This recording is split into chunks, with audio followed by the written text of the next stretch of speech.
வணக்கம். தமிழ் ஃபுட் கார்னர்ல ரவா மோதகம் பண்ண போகிறோம். இதை பிகினர்ஸ் கூட ரொம்ப ஈஸியாக செஞ்சிடலாம். டேஸ்ட் ரொம்ப ரொம்ப சூப்பராக இருக்கும். இப்போ எப்படி பண்ணுறதுன்னு பார்க்கலாம். இது வரைக்கும் தமிழ் ஃபுட் கார்னர் சேனலை சப்ஸ்கிரைப் பண்ணாதவங்க சப்ஸ்கிரைப் பண்ணிக்கோங்க. ஸ்டவ்வில் ஒரு பேன் போட்டு ஹீட் பண்ணியிருக்கேன். அதில் 2 டேபிள் ஸ்பூன் நெய் சேர்த்துட்டு, நெய் உருகுனதும் அதில் 1 கப் அளவுக்கு நைஸ் ரவையை சேர்த்துட்டு லோ மீடியம் ஃப்ளேமில் வச்சு இந்த ரவையை வறுத்துக்கலாம்.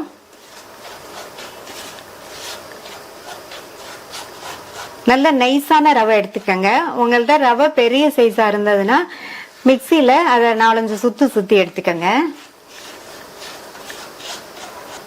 ஸ்டவ்வை லோ மீடியம் ஃப்ளேமில் வச்சு 8லேருந்து ஒரு 10 நிமிஷத்துக்கு கைவிடாமல் இந்த மாதிரி பக்கத்துலேயே இருந்து வறுத்துக்கலாம்.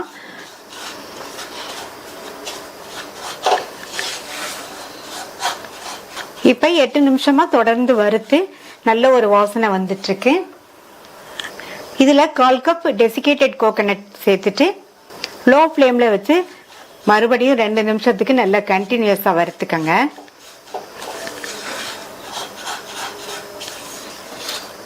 டெசிகேட்டட் கோகோனட் சேர்த்து வறுக்கும் போது நல்ல ஒரு சூப்பரான வாசனை வந்துட்டு இருக்கு. இப்போ 2 நிமிஷம் ஆச்சு. இதை வேற ஒரு பவுலுக்கு ட்ரான்ஸ்ஃபர் பண்ணிடலாம்.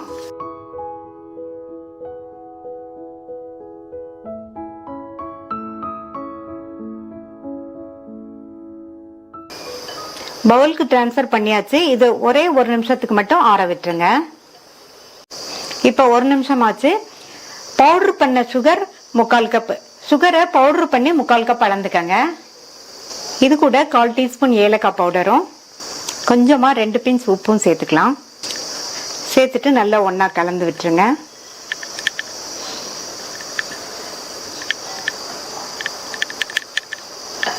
நல்லா கலந்துட்டு இதில் 1 டேபிள் ஸ்பூன் நெய் சேர்க்குறேன்.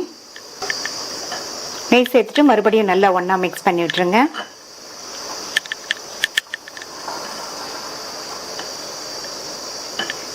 அடுத்து இதில் காய்ச்சி ஆற வச்ச பால் 3 டேபிள் ஸ்பூன் வச்சுருக்கேன். இதை மொத்தமாக சேர்த்துறாம கொஞ்சம் கொஞ்சமாக சேர்த்து நம்ம மிக்ஸ் பண்ணிக்கலாம்.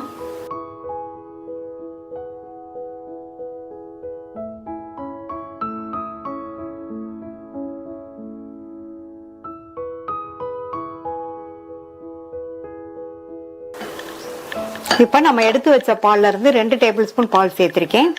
மீதி 1 டேபிள் ஸ்பூன் பால் இருக்கு. நான் 2 டேபிள் ஸ்பூன் பால் சேர்த்திருக்கேன். நல்லா பிடிக்க வருது பாருங்க. இந்த மாதிரி பிடிக்க வரலைன்னா நீங்க இன்னும் கொஞ்சம் பால் எக்ஸ்ட்ரா சேர்த்துக்கங்க.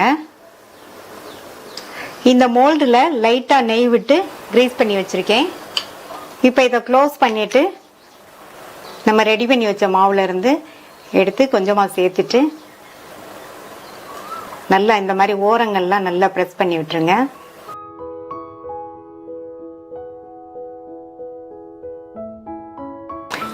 இந்த மாதிரி சைட்லலாம் நல்லா பிரஸ் பண்ணி விட்டாதான் நமக்கு மோல்டோட ஷேப் கரெக்டாக கிடைக்கும். அடுத்து இதில் கொஞ்சம் கொஞ்சமாக எடுத்து சேர்த்து நல்லா பிரஸ் பண்ணி விட்டு சேர்த்துக்கங்க.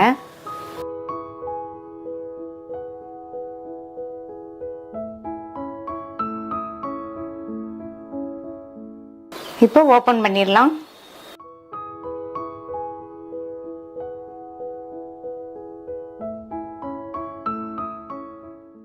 சூப்பரான டேஸ்டான ரவா மோதகம் ரெடி ஆயிடுச்சு.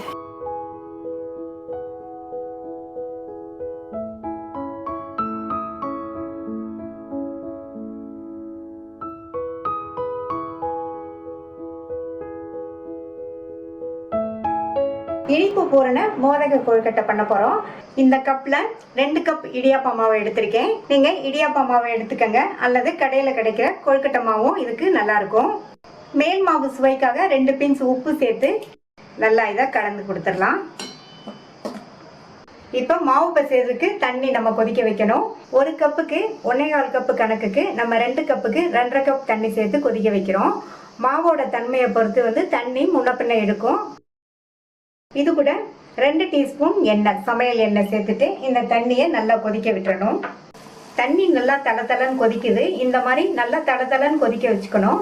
இந்த கொதிக்க வச்ச தண்ணியை மொத்தமாக ஊற்றிடாம கொஞ்சம் கொஞ்சமாக சேர்த்து பிசைஞ்சுக்கலாம். இந்த மாதிரி ஸ்பூனோ அல்லது உடன் கரண்டியோ வச்சு பிசைஞ்சுக்கங்க.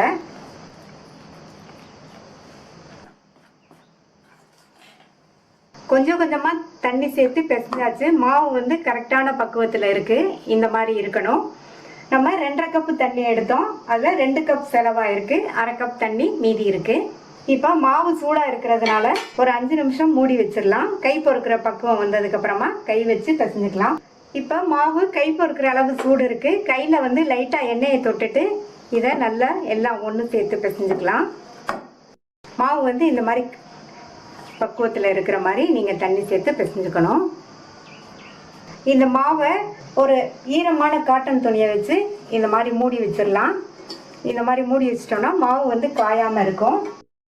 அடுத்து நம்ம பூரணம் ரெடி பண்ணிடலாம். 2 கப் மாவுக்கு 1 கப் பொடித்த வெல்லத்தை இந்த பாத்திரத்தில் சேர்த்துருக்கேன். இது கூட 1/4 கப்புக்கு கொஞ்சம் கூட 1/3 கப் அளவுக்கு தண்ணி சேர்த்து இந்த வெல்லம் நல்லா கரைஞ்சதுக்கு அப்புறமா வடிகட்டி எடுத்துக்கலாம். அடுத்து இந்த பேன்ல 2 டீஸ்பூன் நெய் சேர்த்து நெய் உருகுனதும் அதில் நம்ம வந்து 2 கப் மாவு எடுத்தோம். 1 கப் தேங்காய் துருவலை நல்லா அழுத்தி குமிச்சு அளந்திருக்கேன்.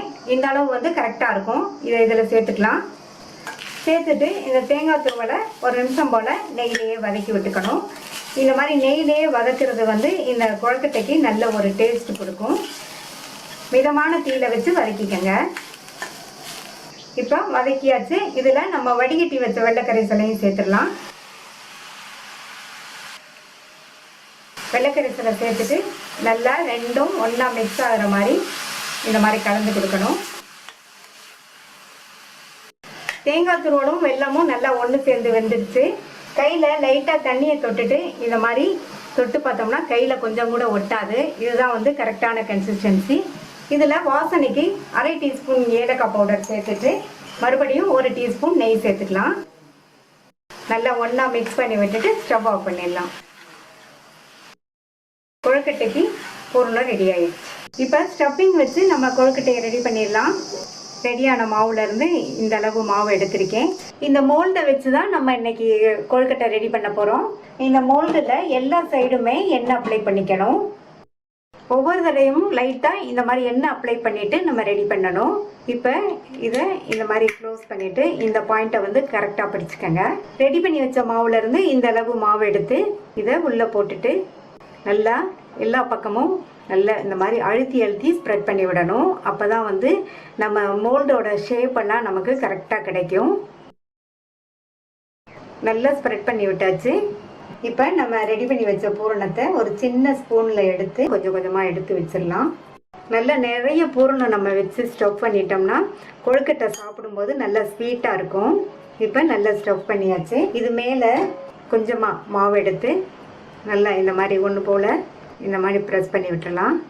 நல்லா லெவல் பண்ணிக்கோங்க. இப்போ ஓப்பன் பண்ணிடலாம். ஒரு கொழுக்கட்டை ரெடி பண்ணியாச்சு. இதே மாதிரி எல்லா கொழுக்கட்டைகளையும் ஸ்டஃப் பண்ணி ரெடி பண்ணியாச்சு. இனி ஆவியில் வேக வச்சிடலாம். இட்லி தட்டில் எண்ணெய் அப்ளை பண்ணி வச்சுருக்கேன். ரெடி பண்ணி வச்ச ஒவ்வொன்றையும் இது ஒவ்வொரு பள்ளத்துலேயும் எடுத்து வச்சிடலாம்.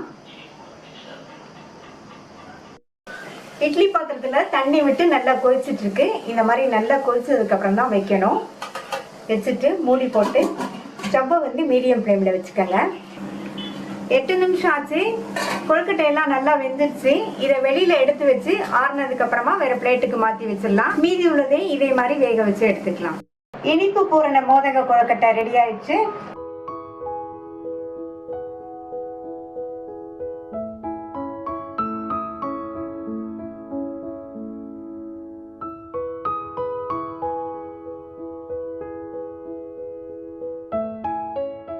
ரெண்டு கப் இடியாப்ப மாவு எடுத்து வச்சிருக்கேன். இதுக்கு பதில் நீங்கள் கொழுக்கட்டை மாவு இருந்தாலும் எடுத்துக்கோங்க. ஸ்டவ்வில் ஒரு பேன் போட்டு நல்லா சூடு பண்ணியிருக்கேன். இந்த மாதிரி நல்லா சூடு பண்ணிட்டு தான் நம்ம வந்து எள்ளை வறுக்கணும். 2 டேபிள் ஸ்பூன் கருப்பு எள்ளு எடுத்து வச்சுருக்கேன். அதை இந்த பேனில் சேர்த்துட்டு எள்ளு வந்து சுத்தமான எள்ளாக எடுத்துக்கோங்க. எள்ளு நல்லா படப்படன்னு பொரியுது. இந்த மாதிரி பொரியிற அளவுக்கு எள்ளை வறுத்துக்கணும். இந்த எள்ளை எடுத்து தனியாக வச்சிடலாம். அதே பேன்லேயே 1/2 டேபிள் ஸ்பூன் நெய் சேர்த்து நெய் உருகுனதும் அதில் 4லேருந்து 5 டேபிள் ஸ்பூன் தேங்காய் துருவல் சேர்த்து நல்ல நெய்லேயே வதக்கிக்கலாம். இந்த மாதிரி நெய்லேயே வதக்கிட்டோம்னா கொழுக்கட்டை வந்து சாப்பிட்றதுக்கு நல்லா டேஸ்ட்டாக இருக்கும். தேங்காய் துருவலோட கலர் வந்து லைட்டாக மாறி இருக்கு. இந்த மாதிரி நெய்லேயே வதக்கிக்கணும்.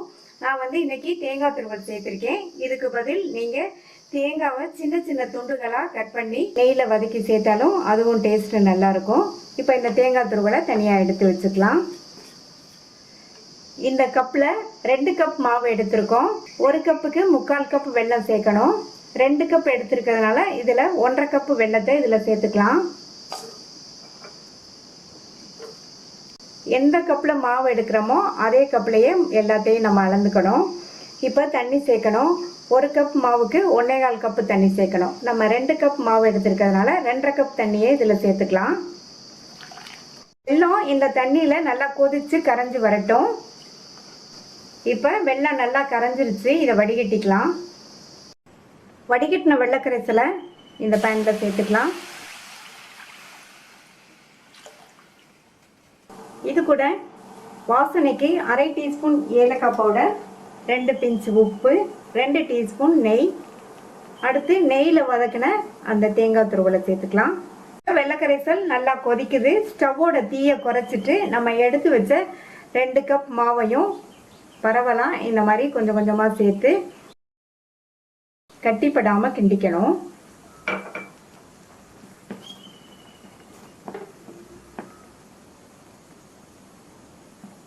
ஸ்டவ்வோட தீயவே குறைச்சி வச்சுட்டு தான் நம்ம கிண்டணும். இப்போ இது கூட நம்ம வறுத்து வச்ச எள்ளை சேர்த்துக்கலாம். நான் வந்து கருப்பு எள் சேர்த்துருக்கேன். இதுக்கு பதில் நீங்கள் வெள்ளை எள் இருந்தாலும் சேர்த்துக்கங்க. இதை நல்லா இந்த மாதிரி கிண்டி கொடுத்துட்டே இருக்கணும். இந்த மாவு இந்த வெள்ளைக்கரைசலை நல்லா இழுத்து கெட்டியாகி வர வரைக்கும் நல்லா இந்த மாதிரி கிண்டி கொடுக்கணும். மாவு நம்ம சேர்த்த வெள்ளைக்கரைசலாம் நான் நல்லா இழுத்து கெட்டியாகி வந்திருக்கு. கடாயில் ஒட்டாமையும் வந்திருக்கு. இப்போ இதை இறக்கி வச்சு ஆற விட்டுறலாம். மாவு ஓரளவுக்கு ஆறி இருக்கு. இதை வேறு பிளேட்டுக்கு மாற்றிட்டு இப்போ இதை நல்லா ஒன்றா பிசைஞ்சுக்கலாம். இப்போ மாவை நல்லா பிசைஞ்சிட்டோம். இந்த கொழுக்கட்டையை நம்ம வந்து 2 விதமாக பண்ணலாம். பிடி கொழுக்கட்டையும் பண்ணிக்கலாம், அல்லது இந்த மோல்டு வச்சும் பண்ணிக்கலாம். இந்த மோல்டில் லைட்டாக நெய் அப்ளை பண்ணிவிட்டு நம்ம வந்து இந்த மாதிரி எல்லா பக்கமும் லைட்டாக இந்த மாதிரி ஸ்ப்ரெட் பண்ணி விட்டுக்கணும். நான் வந்து நெய் ஸ்ப்ரெட் பண்ணியிருக்கேன். நீங்கள் இதுக்கு பதில் ஆயில் வேணாலும் கொஞ்சமாக சேர்த்து இந்த மாதிரி ஸ்ப்ரெட் பண்ணி விட்டுக்கோங்க. இப்போ வந்து இதை க்ளோஸ் பண்ணிடலாம்.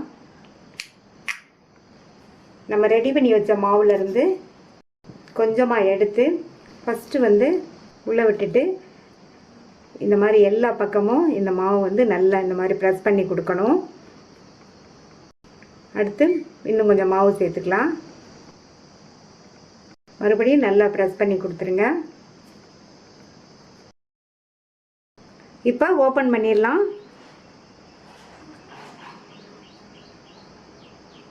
நல்ல சூப்பரான ஷேப்பில் நமக்கு கொழுக்கட்டை கிடச்சிருக்கு. இதே மாதிரி மற்ற கொழுக்கட்டைகளையும் ரெடி பண்ணிடலாம். கொழுக்கட்டைகள் ஆவியில் வேக வைக்கிறதுக்கு ரெடி ஆயிடுச்சு. இப்போ வேக வச்சிடலாம். இட்லி தட்டில் காட்டன் துணி போட்டு ரெடி பண்ணி வச்ச மோல்டு கொழுக்கட்டைகளை எடுத்து வச்சுருக்கேன். இட்லி பாத்திரத்தில் தண்ணி நல்லா கொதிச்சிட்ருக்கு. கொழுக்கட்டையை இதில் வச்சுட்டு ஸ்டவ்வை மீடியம் ஃப்ளேமில் வச்சுருங்க. இது வெந்து வர்றதுக்கு 15லேருந்து 18 நிமிஷம் ஆகும். அதுக்கப்புறம் பார்க்கலாம். இப்போ 18 நிமிஷம் ஆச்சு. எல்லா கொழுக்கட்டையுமே நல்லா வெந்துருச்சு. இப்போ இதை வெளியில் எடுத்து வச்சு ஆறுனதுக்கப்புறமா பிளேட்டுக்கு மாற்றி வச்சிடலாம். ட்ரை பண்ணி பார்த்துட்டு உங்கள் கமெண்ட்ஸை சொல்லுங்கள். தேங்க்யூ.